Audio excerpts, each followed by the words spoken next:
Hello నమస్తే, నేను Ashok. Welcome to reality check. AP రాజకీయాలన్నీ కూడా హాట్ గా కనిపిస్తున్నాయి. టీడీపీ వైసీపీ నేతల మధ్య తీవ్రంగా మాటల యుద్ధం నడుస్తుంది. అయితే ఇప్పటికే అమరావతికి సంబంధించిన అంశం కావచ్చు, ఇటీవల పులివెందులకు సంబంధించి ఒట్టుమింటుకు సంబంధించి జరిగినటువంటి జడ్పీ ఎన్నికల ఫలితాలు కావచ్చు, వీటన్నిటి మీద కూడా పెద్ద ఎత్తున విమర్శలు వస్తున్నాయి. జగన్మోహన్ రెడ్డి ఇక పతనం మొదలైపోయింది, ఇక జగన్మోహన్ రెడ్డి లెగవడు అంటూ కూడా పెద్ద ఎత్తున విమర్శలు చేస్తుంది టీడీపీ పార్టీ. ఇక మరో 15 ఏళ్ళు, మరొక 20 ఏళ్ళు మేమే అధికారంలో ఉంటాం, స్వర్ణాంధ్రని సుశ్శామలం చేస్తామంటూ కూడా పవన్ కళ్యాణ్ గారు మాట్లాడుతున్నారు. ఏపీ రాజకీయాల గురించి, అలాగే రాహుల్ గాంధీ ఈసీ మీద చేసినటువంటి వ్యాఖ్యలకు సంబంధించిన అంశం మీద కూడా ఈరోజు ఇంటర్వ్యూలో మాట్లాడదాం. ఇంటర్వ్యూలో నాతో పాటు పార్టిసిపేట్ చేస్తున్నారు అనలిస్ట్ కేఎస్ ప్రసాద్ గారు. ప్రసాద్ గారు నమస్తే. నమస్తే అండి.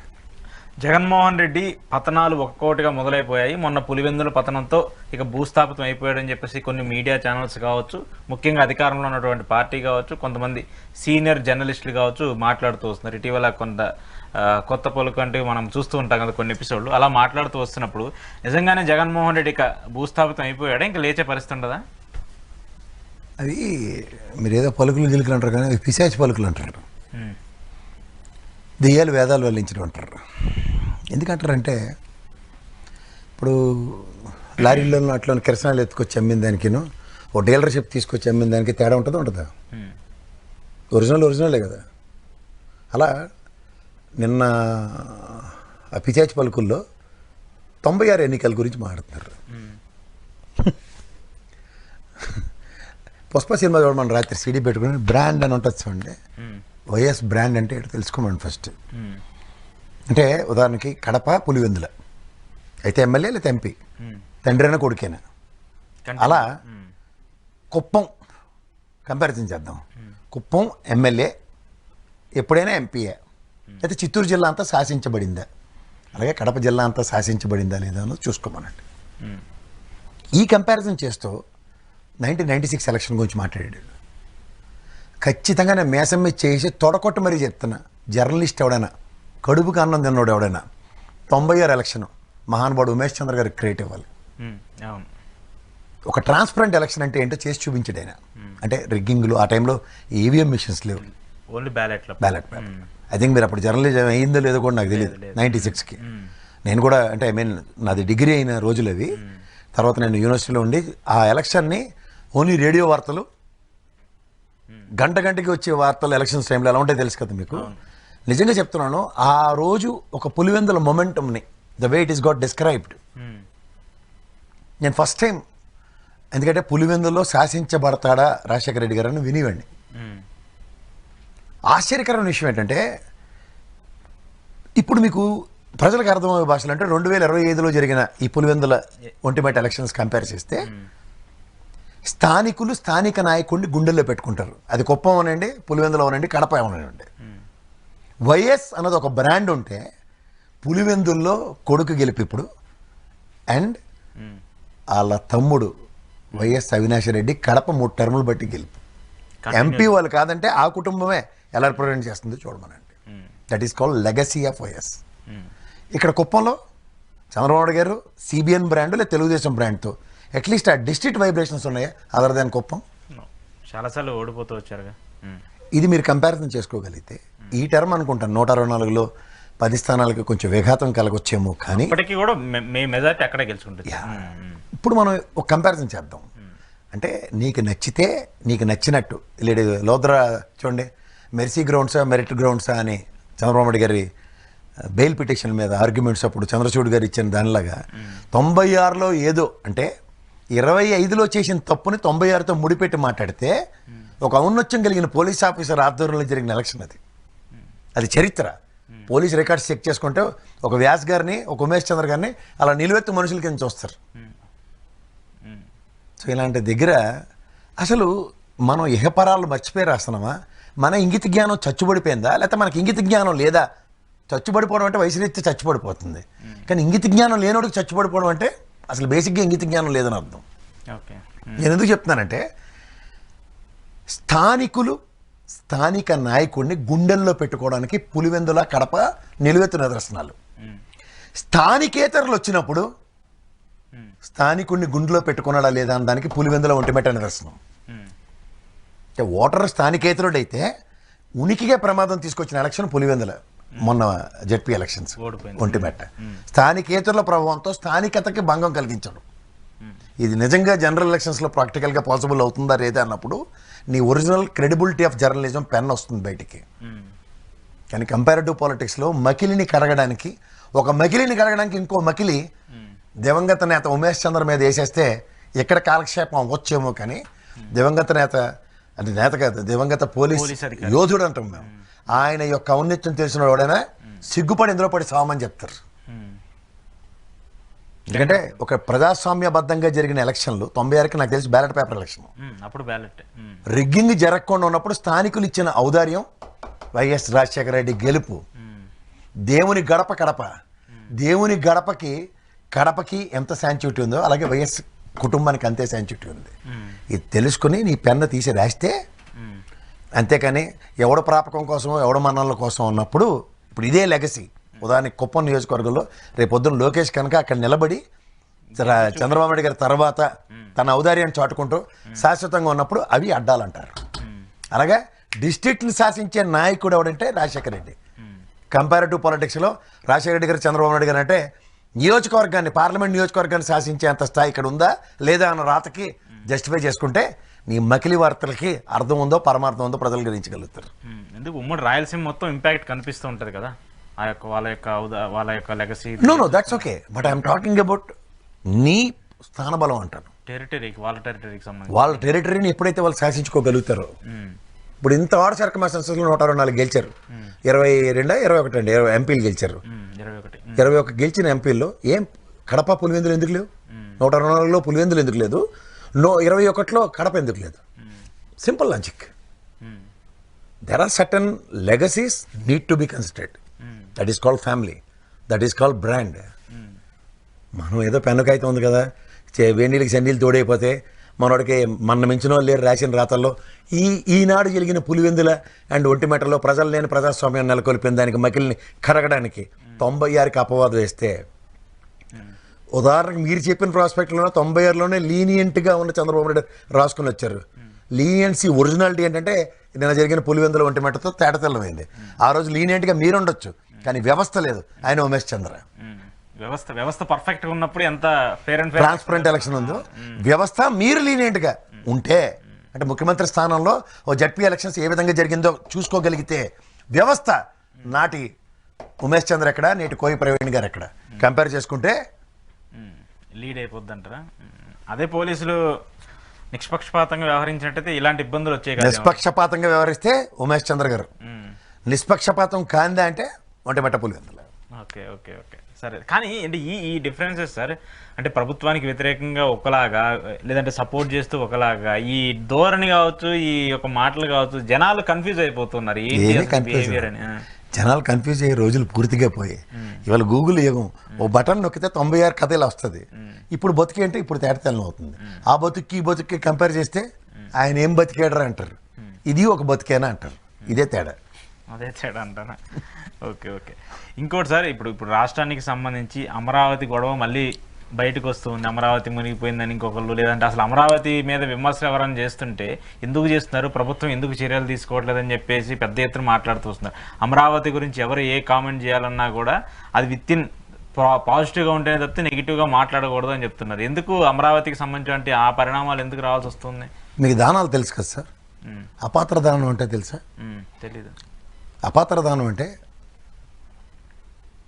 34,000 ఎకరాలు తృణప్రాయంగా ఆ రైతుల త్యాగం, ఇవాళ అపాత్రదానం అనే చెప్పాలి. ఎందుకంటే ఒక విజనరీ లీడరు, నేను చంద్రబాబు నాయుడు గారి మీదే చెప్తున్నాను, ఒక క్రైసిస్ మేనేజ్మెంట్, డిజాస్టర్ మేనేజ్మెంట్లో ఆయనకున్నంత పంధ ఇంకెవరికి లేదనే చెప్తారు ఎవరైనా కదా. కానీ అవి ఎక్స్పైర్ అయ్యాయి అని చెప్పడానికి ఒక ఉదాహరణ చెప్పనా మీకు. నిజంగా ఆ 34,000 ఎకరాలు రాష్ట్రానికి ఒక ఏ స్వార్థం లేకుండా నిస్వార్థంగా ఇచ్చిన ఆ రైతుల్ని పరిరక్షించుకోవాలంటే, బికాస్ క్రైసిస్ అండ్ డిజాస్టర్ మేనేజ్మెంట్లో ఆరితేరిన వ్యక్తి కాబట్టి, అంటే హుదూద్ తిత్లీ తుఫాన్లు ఆయన చూశాడు కాబట్టి, అమరావతికి 2014 నుంచి 19 టెన్యూర్లో నిజంగా మీరు చెప్పాలంటే కృష్ణలంకకి ధీటుగా రీటైనింగ్ వాళ్ళు ఏమైనా కట్టారా?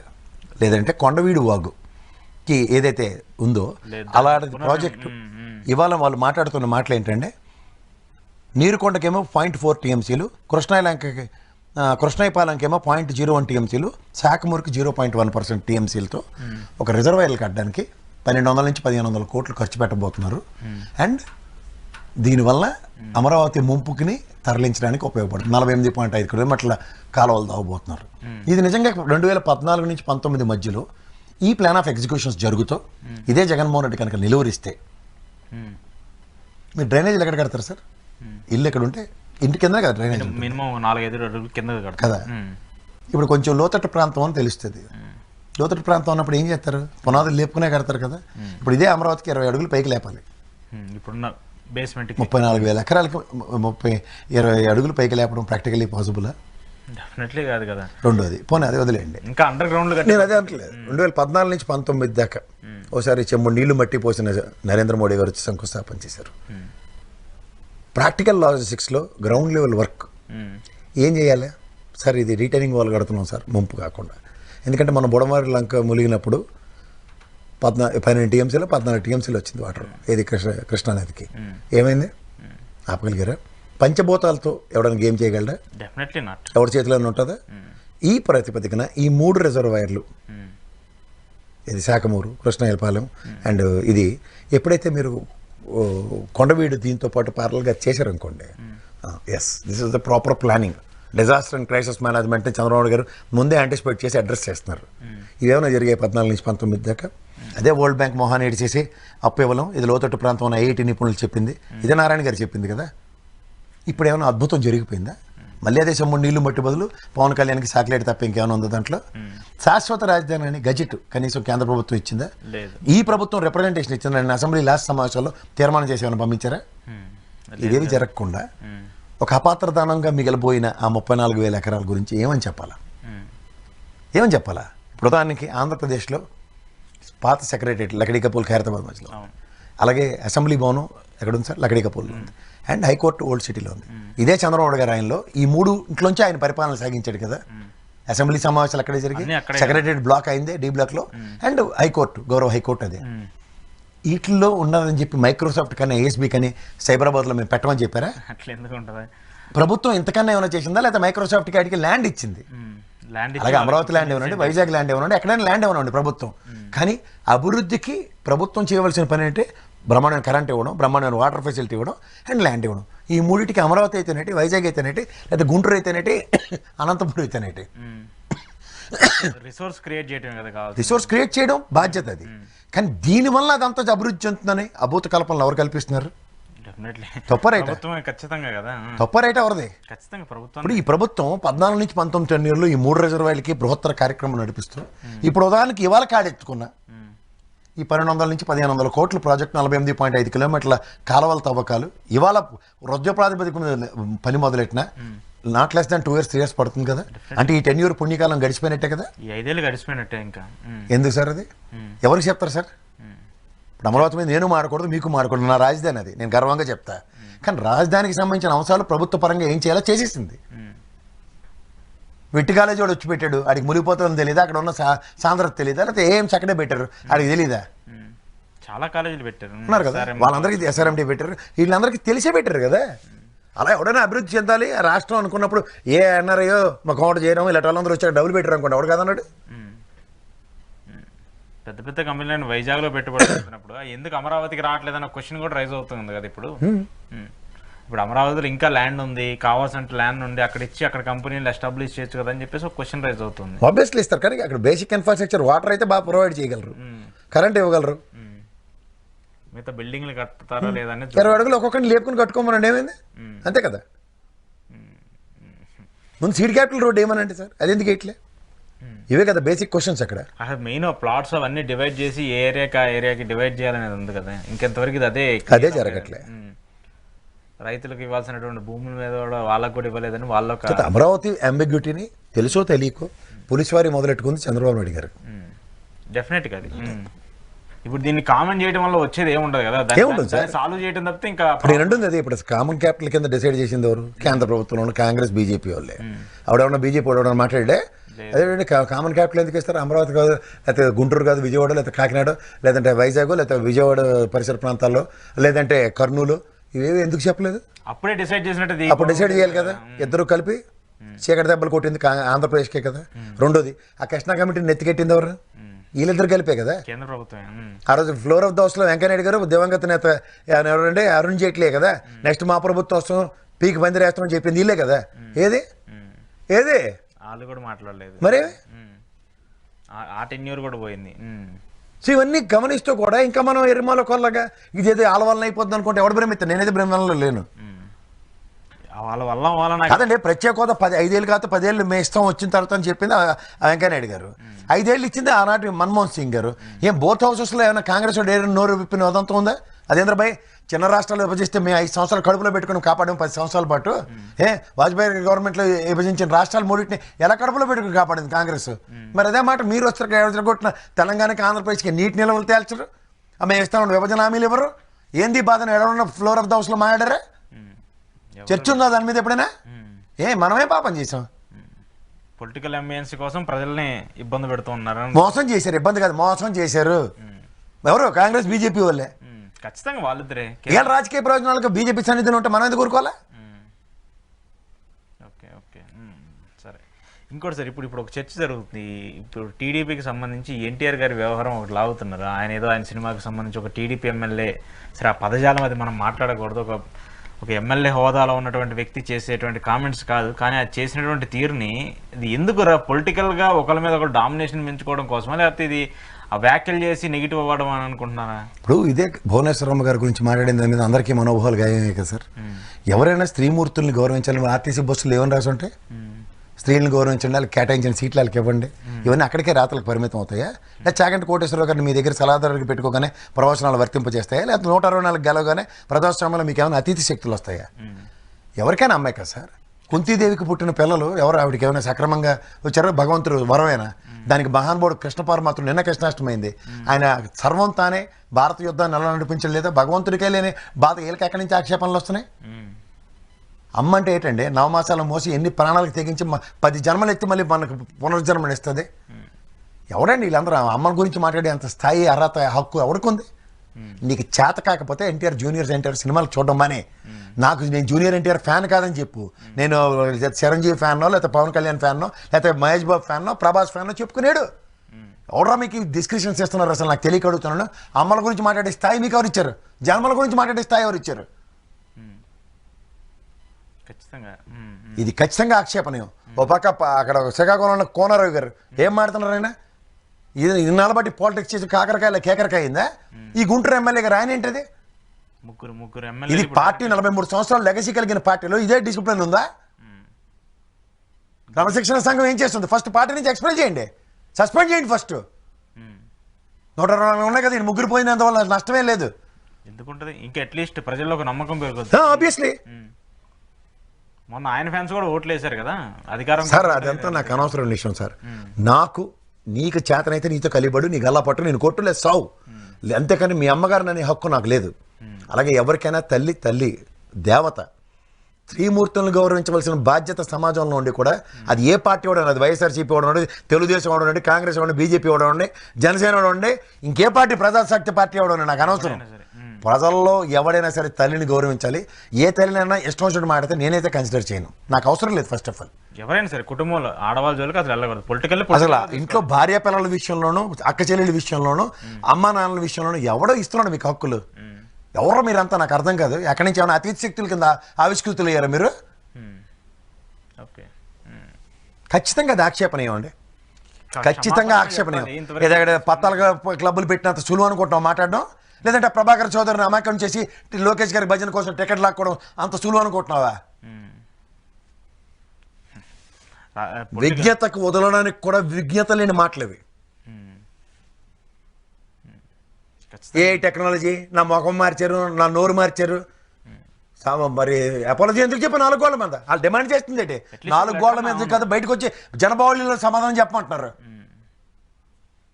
ఇది వాంటెడ్లీ జరిగినటువంటి చర్చ. ఎందుకంటే ఇద్దరు పెద్ద కన్వర్జేషన్ ఎలా సార్ మీకు మళ్ళీ చెప్తున్నాను, ఈ చిన్న జూనియర్ 2వ బ్యాచ్ ఎమ్మెల్యేలు ఎవరైతే గెలిచారో వీళ్ళందరూ లోకేష్ గారి ప్రాపకం కోసం వాళ్ళు ఏదో డిఫరెంట్ సిండ్రోమ్లో అడాప్ట్ అవ్వడానికి ప్రయత్నిస్తున్న ఒక చిచోర రాజకీయం ఇది. ఎంతకన్నా దీంట్లో అభివర్ణించవలసిందేం లేదు. ఓకే ఓకే పొలిటికల్ ఎంబియన్స్ కోసం వాళ్ళ లోకేష్ దగ్గర వాళ్ళ ఉనికిని చాటుకోవడం కోసం చేసినటువంటి వ్యాఖ్యలు అనుకోవాలా? అంతే. ఓకే.